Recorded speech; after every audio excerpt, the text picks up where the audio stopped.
तो दिल्ली में murder tension eight UP border. Delhi murder मामले से जुड़ी एक बहुत बड़ी खबर आपको बताते हैं। पुलिस ने इस मामले में 2 आरोपियों को अरेस्ट किया है।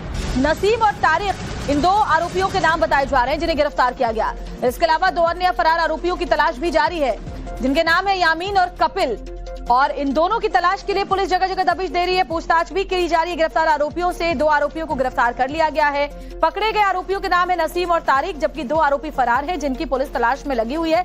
रोहित नाम के एक युवक की हत्या कर दी गई थी। बाइक पर जब वो जा रहा था, 2 व्हीलर पर जा रहा था, तभी कार से सवार होकर के ये 4 बदमाश आते हैं और गोली मारकर जान ले लेते हैं। अब बड़ी खबर यह है कि 2 आरोपियों को अरेस्ट कर लिया गया है, जबकि 2 आरोपी अभी फरार चल रहे हैं। लगातार धमकियां दी जा रही थी। परिवार का आरोप है कि धमकियों के बाद भी कोई एक्शन नहीं लिया गया, जिसके बाद रोहित की जान ले ली गई। तो बड़ी खबर आपको बता रहे हैं, गाजीपुर में एक युवक की हत्या कर दी गई रोहित नाम के, और पुलिस ने हत्या के मामले में जिन्हें गिरफ्तार किया है, चलिए वो कौन है आपको बता देते हैं। तो पकड़े गए जो आरोपी हैं उनका नाम है नसीम, उनमें से एक का, जबकि जो दूसरा आरोपी है उसका नाम है तारिक, जिसे पुलिस ने गिरफ्तार कर लिया। आरोपी यामीन है तीसरा आरोपी, और चौथा आरोपी है कपिल नाम का युवक जो कि फरार चल रहे हैं। यानी कि 2 आरोपी पकड़े गए हैं, 2 आरोपी अभी फरार चल रहे हैं। जो फरार आरोपी हैं उनकी तलाश के लिए पुलिस की टीम लगातार दबिश दे रही है। और ये भी सोचिए कि ये सब आपस में दोस्त बताए जा रहे हैं, लेकिन पुरानी रंजिश थी या फिर पैसों का लेन देन का कोई मामला, ये सब कुछ निकलकर सामने आएगा। लेकिन इतना जरूर है कि मर्डर के बाद पूरे इलाके में तनाव फैला हुआ है। और दिल्ली के गाजीपुर मामले में जुड़ी एक और बड़ी खबर आपको बता रहे हैं। गाजीपुर इलाके में युवक की हत्या के बाद जबरदस्त हंगामा हुआ है।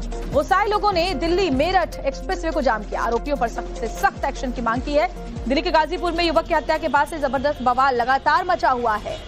गुस्साए लोगों ने मेरठ एक्सप्रेसवे को जाम कर दिया, और देखिए जरा तस्वीरें भी हम आपको दिखा रहे हैं। आरोपियों पर जल्द से जल्द एक्शन की मांग को लेकर के ये जाम लगाया गया, और उसके बाद लंबी लंबी कतारें गाड़ियों की सुबह से ही देखी जा रही थी एक्सप्रेसवे पर, क्योंकि गाजियाबाद से दिल्ली जाने वाले जो लोग हैं वो इसी रास्ते का NH का इस्तेमाल करते हैं रोजाना आने जाने के लिए, और इस पर जबरदस्त जाम आज सुबह से ही देखा गया। मृतक के परिजनों में भी जबरदस्त नाराजगी है, गम तो है ही, लेकिन परिजनों का क्या कहना है वो आपको सुनवा देते हैं। तो इसे बार बार धमकी आ रही थी, हम तक भी परेशान आ रहा था कि इसको ड्यूटी से हटा लो, और ड्यूटी लगाओगे तो ये मारा जाएगा। ठीक है, आज वही काम हो गया, जिसमें एक नाजिम है डेयरी फार्म का ही, एक तारिक करके लड़का है, तारिक एक वो है, और एक सर बताता अपने आपको दिल्ली पुलिस का है, एक वो है वहाँ पे जुड़ा हुआ, कपिल नाम है उसका, कपिल यामीन, और एक यामीन लड़का है, यामीन जिसने गोली मारी है, जो मैन है वो यामीन है। तो यामीन नाम का शख्स है जिसके ऊपर आरोपी है कि गोली यामीन ने मारी है, लेकिन बड़ी बात यह है कि यामीन अभी देखिए फरार चल रहा है। बाकी 2 आरोपियों को पकड़ा गया है। यामीन और कपिल नाम के जो 2 आरोपी हैं वो फरार हैं, उनको पकड़ने के लिए पुलिस जगह जगह दबिश दे रही है। और साथ ही जिन 2 लोगों को पकड़ा गया है, क्योंकि ये सब एक साथ आए थे कार पर सवार होकर के मर्डर करने के लिए, ऐसे में उनसे भी पूछताछ की जा रही है और भी तार खंगाले जा रहे हैं। और घटना की वजह क्या रही ये भी जानने की कोशिश की जा रही है। आखिर इस मर्डर के पीछे का पूरा मामला क्या है, जल्दी से आपको वो भी बता देते हैं। परिवार के मुताबिक युवक को लगातार धमकाया जा रहा था। देर रात ड्यूटी से लौटने के दौरान यह हमला हुआ। कार सवार युवकों ने ताबड़तोड़ गोलियां बरसाई। फायरिंग के दौरान युवक ने मौके पर ही दम तोड़ दिया। हत्या से गुस्साए लोगों ने उसके बाद हाईवे पर जाम लगाया। वारदात के करीब 10 घंटे बाद 2 आरोपी अरेस्ट किए गए। नसीम और तारिक नाम के 2 आरोपी गिरफ्तार किए गए, जबकि 2 और फरार चल रहे हैं, जिसमें यामीन है जिसको मुख्य आरोपी परिवार के लोग बता रहे हैं, और साथ ही साथ कपिल भी है। इन दोनों की तलाश इस वक्त पुलिस लगातार कर रही है इस पूरे हत्याकांड को लेकर के। और हमारे साथ हमारे सहयोगी मोहित ओम इस वक्त हमारे संवाददाता जुड़े हुए दिल्ली मेरठ एक्सप्रेसवे से। मोहित, सबसे पहले तो 2 लोगों की गिरफ्तारी की गई है, वो जानकारी मिली है, लेकिन जरा ये बताइए कि इस पूरे मर्डर की वजह अभी तक क्या निकलकर सामने आई है।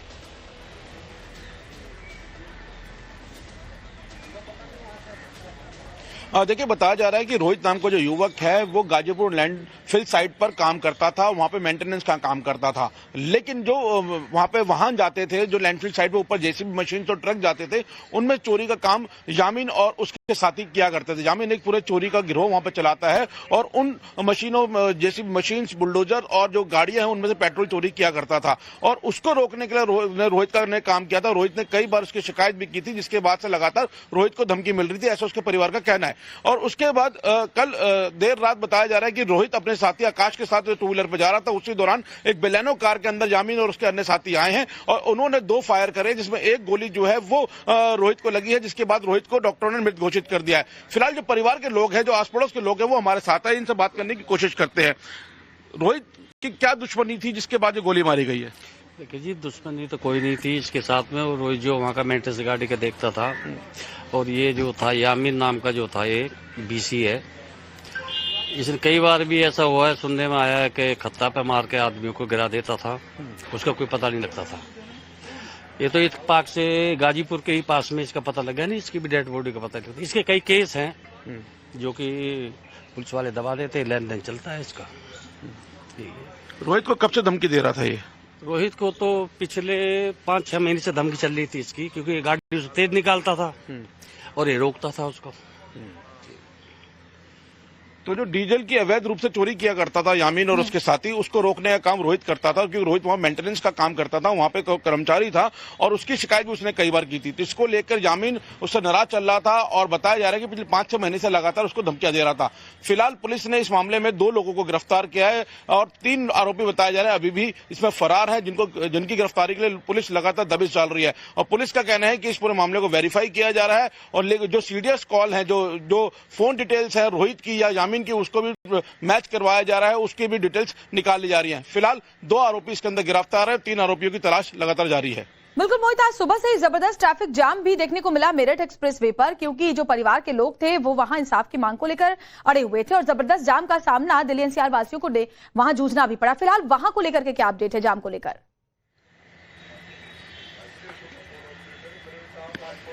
देखिए, सुबह जब ऑफिस टाइम था उस दौरान जब पीड़ित परिवार थे उन्होंने हाईवे पर आके जाम लगाया, वहां पे लोगों ने अपना विरोध प्रदर्शन जाहिर करा। हालांकि पुलिस वहां मौके पर पहुंची और कड़ी मशक्कत के करीब 2 घंटे के बाद उस जाम को पूरी तरीके से वहां पे खुलवाया गया। अब भारी पुलिस बल वहां पे तैनात किया गया कि दोबारा से लोग हाईवे पे ना आ जाएं, किसी तरह का विरोध प्रदर्शन ना करें। लेकिन जिस तरीके से रोड जाम हुआ था उसके बाद लोगों को वहां जरूर तकलीफों का सामना करना पड़ा था, लेकिन परिवार का कहना है कि जब तक हमें इंसाफ नहीं मिलता हमारा विरोध प्रदर्शन इसी तरीके से जारी रहेगा। एक पूरे चोरी का गिरोह वहां पे चलाता है और उन मशीनों जैसी बुलडोजर और जो गाड़ियां हैं उनमें से पेट्रोल चोरी किया करता था और उसको रोकने के लिए रोहित का ने काम किया था। रोहित ने कई बार उसकी शिकायत भी की थी, जिसके बाद से लगातार रोहित को धमकी मिल रही थी, ऐसा उसके परिवार का कहना है। और उसके बाद कल देर रात बताया जा रहा है कि रोहित अपने साथी आकाश के साथ 2 व्हीलर पर जा रहा था। उसी दौरान एक बेलेनो कार के अंदर यामीन और उसके अन्य साथी आए हैं और उन्होंने 2 फायर करे, जिसमें एक गोली जो है वो रोहित को लगी है, जिसके बाद रोहित को डॉक्टरों ने मृत घोषित कर दिया है। फिलहाल जो परिवार के लोग हैं, जो आस पड़ोस के लोग हैं, वो हमारे साथ है, इनसे बात करने की कोशिश करते हैं।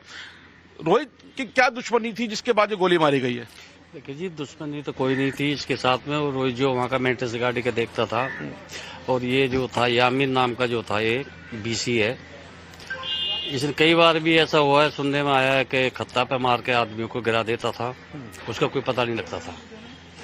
ये तो इत्तेफाक से गाजीपुर के ही पास में इसका पता लगा नहीं, इसकी भी डेड बॉडी का पता नहीं लगता। इसके कई केस हैं जो कि पुलिस वाले दबा देते हैं, लेन देन चलता है इसका। रोहित को कब से धमकी दे रहा था ये? रोहित को तो पिछले 5-6 महीने से धमकी चल रही थी इसकी, क्योंकि ये गाड़ी उसे तेज निकालता था और ये रोकता था उसको।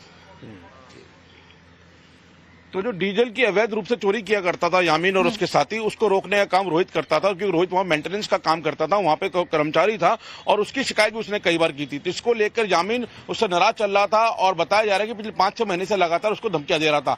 फिलहाल पुलिस ने इस मामले में 2 लोगों को गिरफ्तार किया है और 3 आरोपी बताया जा रहे हैं अभी भी इसमें फरार है, जिनकी गिरफ्तारी के लिए पुलिस लगातार दबिश डाल रही है। और पुलिस का कहना है कि इस पूरे मामले को वेरीफाई किया जा रहा है और जो सीरियस कॉल है, जो फोन डिटेल्स है रोहित की या यामीन की, उसको भी मैच करवाया जा रहा है, उसकी भी डिटेल्स निकाली जा रही हैं। फिलहाल 2 आरोपी इसके अंदर गिरफ्तार है, 3 आरोपियों की तलाश लगातार जारी है।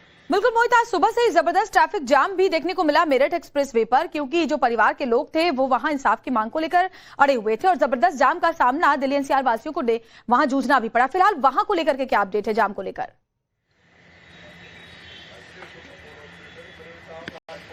देखिए, सुबह जब ऑफिस टाइम था उस दौरान जब पीड़ित परिवार थे उन्होंने हाईवे पर आके जाम लगाया, वहां पे लोगों ने अपना विरोध प्रदर्शन जाहिर करा। हालांकि पुलिस वहां मौके पर पहुंची और कड़ी मशक्कत के करीब 2 घंटे के बाद उस जाम को पूरी तरीके से वहां पे खुलवाया गया। अब भारी पुलिस बल वहां पे तैनात किया गया कि दोबारा से लोग हाईवे पे ना आ जाएं, किसी तरह का विरोध प्रदर्शन ना करें। लेकिन जिस तरीके से रोड जाम हुआ था उसके बाद लोगों को वहां जरूर तकलीफों का सामना करना पड़ा था, लेकिन परिवार का कहना है कि जब तक हमें इंसाफ नहीं मिलता हमारा विरोध प्रदर्शन इसी तरीके से जारी रहेगा।